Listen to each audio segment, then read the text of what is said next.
Hello and good morning, everyone. My name is Yugal Vijay Bhaisare, lecturer in Mechanical Engineering Department from NIT Polytechnic, Nagpur. Previously, we learned about basics of engineering graphics. We learn geometric constructions. We learn how to write single stroke alphabets. Now we will start new topic and new unit, that is engineering curves. तो आज हम देखेंगे engineering curves के बारे में। सबसे पहले तो हम स्टार्ट करते हैं बेसिक्स से। बेसिक्स ऑफ इंजीनियरिंग कर्व्स रहेगा हमारा आज का टॉपिक। तो चलिए स्टार्ट करते हैं। सबसे पहले हम देखते हैं, after completion of this session we will able to understand basics of engineering curves, explain engineering curves with the area of applications. Okay, cone nomenclature देखते हैं। आप लोगों ने शायद कोन को तो देखा ही होगा। कोन, ओके, आइसक्रीम खाई होगी आप लोगों ने, तो आइसक्रीम का कोन तो देखा ही होगा। तो कभी उसके नॉमेनक्लेचर के बारे में सोचा है क्या? चलिए आज हम उसके नॉमेनक्लेचर के बारे में देखते हैं। ओके, ये रहा हमारा कोन। अगर मैं इसको 2D व्यू में देखता हूँ, मतलब 2 डायमेंशनल व्यू में देखता हूँ, तो मेरा कोन कुछ इस प्रकार से दिखेगा। Okay, it looks like triangle. अब हम इसके नॉमेनक्लेचर देखते हैं। तो देखिए ये जो लाइन हो गई, this slant line is called as and generator. Okay, this slant line is called as and generator. Apex, जो इसका टॉपमोस्ट पॉइंट है, जो टॉपमोस्ट पॉइंट है उसे क्या कहा जाता है? एपेक्स। एंड जो इसका सबसे बॉटम मोस्ट पॉइंट है, मतलब बॉटम मोस्ट जो लाइन यहाँ पे दिख रही है आपको, this is nothing but the base. Okay, and the centre line सभी को पता है, इसे हम क्या कहते हैं? एक्सिस। तो ये जो चार नाम है, ये चार नाम आपको अच्छे से याद कर लेने हैं। फिर से रिपीट कर लेते हैं। The slant length is called as and generator, the topmost point is called as apex, the bottommost line is called as a base and the center line is called as axis. Okay, चलिए आगे बढ़ते हैं। Conic section, आखिर conic section क्या होता है? Ellipse, parabola and hyperbola are called conic section because these curves appears on the surface of the cone when it is cut by some typical cutting planes. कुछ समझा? चलिए मैं explain करता हूँ। देखिए, अगर आप कोन को डिफरेंट डिफरेंट एंगल्स में काटते हैं, ठीक है, मैं क्या कर रहा हूँ, उसको आप कट करते हैं कोन को, तो आपको कुछ शेप्स फाइंड आउट होते हैं, मतलब आपको कुछ शेप मिलते हैं, कुछ डिफरेंट डिफरेंट कर्व्स मिलते हैं। तो उन कर्व्स को क्या कहा जाता है? उन कर्व्स को कहा जाता है कोनिक्स कर्व्स। ओके, ये सब क्या होते हैं? Conic curves. इनमें जनरली आते हैं हमारे एलिप्स, पैराबोला और हाइपरबोला। तो हमें क्या करना है? अगर आपको किसी ने भी पूछा कि कोनिक्स कर्व क्या होता है, तो आप क्या कहेंगे? हमें कोन को कुछ डिफरेंट डिफरेंट इंक्लिनेशंस पे कट करना है, सो दैट हमें कुछ डिफरेंट कर्व्स मिले, and that curves are called as conic curves, and the curves are ellipse, parabola and hyperbola. Okay, चलिए हम इलिप्स के बारे में देखते हैं। ये मेरा हो गया कोन, ठीक है। अब मुझे इसे कुछ एंगल से कट करना है। मैं इसे किस प्रकार से कट करता हूँ? देखिए इस प्रकार से। मैंने कैसे कट किया? The section plane through the generator. इस लाइन को क्या कहा जाता है? Section line. हमने पहले लेक्चर में पढ़ा था, याद कीजिए। इस लाइन को क्या कहा जाता है? Section line. किस लिए यूज करते हैं हम? इसे कटिंग करने के लिए, कटिंग शो करने के लिए दिखाते हैं, ठीक है। मैंने इसको यहाँ से कट कर लिया, ठीक है। कैसे कट किया? थ्रू द जनरेटर, मतलब दोनों भी जनरेटर को क्या किया मैंने? कट कर लिया। ओके, तो मुझे कुछ इस प्रकार का शेप मिलेगा, है कि नहीं? मैंने इस कोन को कट किया तो मुझे इस प्रकार का शेप ऑब्टेन हुआ। तो इस शेप को मैं क्या कहता हूँ? ये जो शेप मुझे मिला, इस शेप को क्या कहता हूँ मैं? This shape is nothing but your ellipse. Okay. So मैं आपसे पूछता हूँ कि आपने इलिप्स कहाँ देखा है? रियल लाइफ एग्जांपल बताइए। याद कीजिए। आपने इसे तो कहीं ना कहीं देखा ही होगा। एग्स, अंडा, देखा है? So this is the perfect example of ellipse. Okay, जो हमारा एग्स होते हैं, this is the elliptical shape. चलिए देखते हैं कुछ और एग्जाम्पल्स। मिरर, आपने मिरर देखे होंगे इलिप्टिकल शेप्स में। आपके जो गाड़ी के साइड मिरर होते हैं वो भी जनरली कुछ कुछ गाड़ी के मिरर्स इलिप्टिकल शेप में होते हैं। ओके। रग्बी बॉल, अगर किसी को रग्बी का शौक होगा तो उसे पता होगा कि इसका जो बॉल होता है वो भी इलिप्टिकल शेप का होता है। ब्रिजेस, जनरली कुछ ब्रिजेस के जो शेप होते हैं, कुछ आर्क्स होते हैं, वो भी इलिप्टिकल शेप के होते हैं। ठीक है। एंड ये तो सभी को पता होगा कि जो मून होता है, हमारा जो चंद्रमा होता है, वो अर्थ के अराउंड रिवॉल्व करता है इलिप्टिकल मैनर में। ठीक है। तो अगर कुछ नहीं पता तो आपको ये तो पता ही होगा, बचपन से पढ़ते आ रहे हैं। ठीक है। So this is nothing but about ellipse. Let's see about parabola. So वही करना है हमें। ये मेरा आ गया कोन, ये आ गई मेरी सेंटर लाइन मतलब एक्सिस। अब मुझे इसे कुछ तो भी इंक्लिनेशन पे कट करना है। So how to cut to obtain parabola? See, अगर मैं सेक्शन प्लेन को इस एंड जनरेटर से पैरेलल कट करूं, मतलब this line should be parallel with my this cutting plane, section plane parallel to end generator. So मुझे कुछ इस प्रकार का शेप ऑब्टेन होगा। देखिए मैंने कोन को कट किया, सो इस प्रकार से मुझे यहाँ पे एक शेप मिला। And this shape is nothing but your parabola. Okay. So how you get parabola? If you cut the cone which is parallel to the end generator, the shape is obtained is called as parabola. Okay? देखते हैं इसके examples. आपने satellite वगैरह TV में जब देखा होगा तो इस प्रकार की डिश जरूर देखी होगी, या फिर आपने आपके घर पे डिश टीवी तो देखी होगी। इसको लगा डाला तो लाइव झिंगा लाला, देखा है? So this is nothing but the perfect example for parabola. Okay. देखिए इस डायग्राम में एक फिश है, ये फिश जंप कर रही है। ठीक है। सो ये जो शेप ऑब्टेन करेंगी जंप करते हुए, इसे हम परफेक्ट पैराबोलिकल शेप कहते हैं। अगर आपको ये समझने में डिफिकल्ट जाता है तो आप क्या कीजिए, आप एक बॉल लीजिए और बॉल को थ्रो कीजिए किसी और लड़के के तरफ। ठीक है। तो जो बॉल का जो पाथ जाएगा, वो बॉल जिस पाथ को फॉलो करते हुए जाएगा उसे कहा जाएगा पैराबोलिक पाथ। ठीक है। नेक्स्ट है ब्रिजेस। कुछ कुछ ब्रिजेस में यहाँ पर आपने देखा होगा एक शेप फॉर्म हुआ है। This is nothing but a parabolic shape. Okay. And the last my favourite, McDonald's.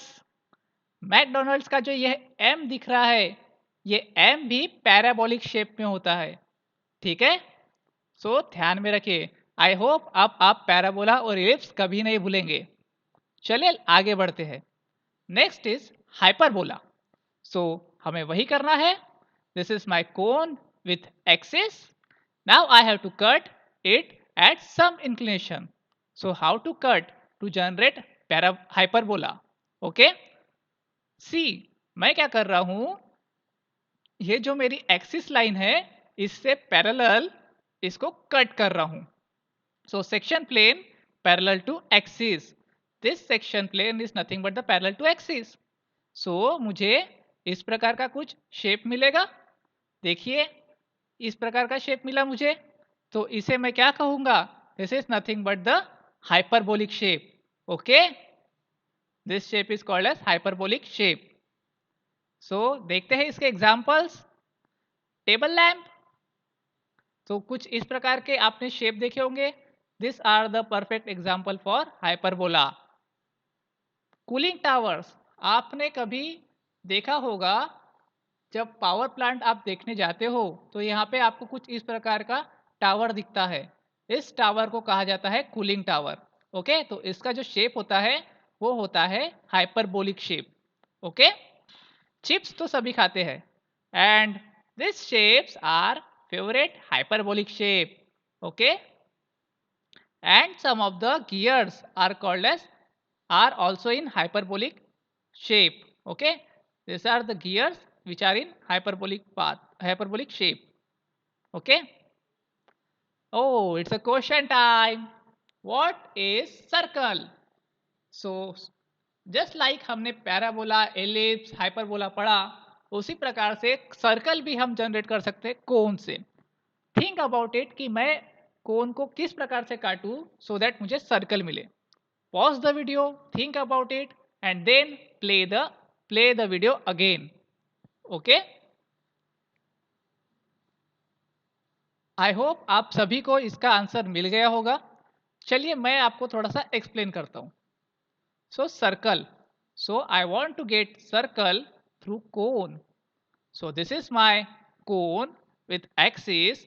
Now I want to generate circle. So मैं क्या करता हूं, मैं अपनी प्लेन को कुछ इस प्रकार कट करता हूं, मतलब एक्सिस से परपेंडिकुलर इसको कट किया मैंने। ओके, एक्सिस से परपेंडिकुलर जब मैं इसको कट करता हूं, so I got circle at the top most portion. Okay, so यहाँ पर मुझे कुछ शेप मिलेगा। वो शेप कौन से शेप का रहेगा? वो रहेगा सर्कुलर शेप। ठीक है, सो लाइक दिस कौन से हम सर्कल जनरेट कर सकते हैं। So section plane perpendicular to the axis. Okay, next second definition of an ellipse. चलिए एक और डेफिनेशन देखते हैं।